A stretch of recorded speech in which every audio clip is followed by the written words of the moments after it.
Hi friends, బాగున్నారా? మేమైతే చాలా బాగున్నాం. ఇవాళ అయితే మేమైతే కొండకి వెళ్ళాము. మాకైతే కర్రలు లేవనేసి కొండకైతే వెళ్ళాము. మేమైతే ఏ విధంగా కర్రలు చేస్తున్నామో మీరైతే చూడండి. నేనైతే మీకు చూపిస్తాను, చూసేయండి.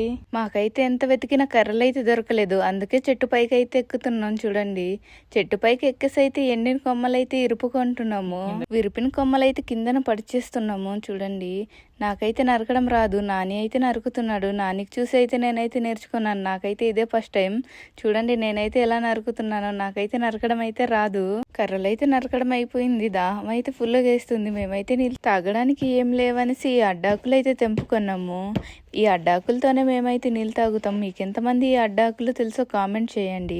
మా గిరిజన ప్రాంతంలో అయితే ఎక్కువగా ఇలాంటి అడ్డాకులే యూస్ చేస్తారు అన్నం తినడానికి. నేనైతే ఇప్పుడు ఊట దగ్గరికి వెళ్ళిపోతున్నాను. అదిగో చూడండి, నా ముందునే అయితే ఊట ఉంది. తాగడానికి అయితే ఆకు అయితే ఇలా చుట్టుకోవాలి. చూడండి, నేనైతే చుట్టుకున్నాను. చుట్టుకున్న తర్వాత నీళ్ళైతే తాగాలి.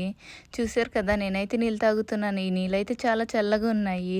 అడవిలో దొరికే నీళ్ళైతే చాలా బాగుంటాయి. ఇవైతే ఊట నుంచి వస్తున్నాయి అనమాట. ఇవైతే చాలా చల్లగా ఉంటాయి. నీళ్ళైతే తాగేసాను. కర్రలు అయితే ఒకదానిపైన ఒకటి పెడుతున్నాను. అవైతే కట్టేసి ఇంటికి తీసుకెళ్దాం అనేసి. టైం అయితే చాలా ఎక్కువగా అయిపోయింది. మార్నింగ్ వచ్చాను. నేనైతే 10 గంటలకు నేనైతే వచ్చాను. ఇప్పుడైతే టైం చాలా ఎక్కువగా అయిపోయింది. 4 అయితే అవుతుంది టైం. నాకైతే ఆకలేస్తుంది. నేనైతే కర్రలు ఎత్తుకోలేకపోయాను. అలానే నాని వచ్చి అయితే కర్రలు ఎత్తాడు నాకు. నేనైతే వెళ్తున్నాను. చూడండి, మరెన్నో ఇలాంటి వీడియోస్ కోసం నా పేజీని ఫాలో చేసి సబ్స్క్రైబ్ చేసుకోండి. అలానే నా వీడియో నచ్చింది అనుకుంటా. Bye friends.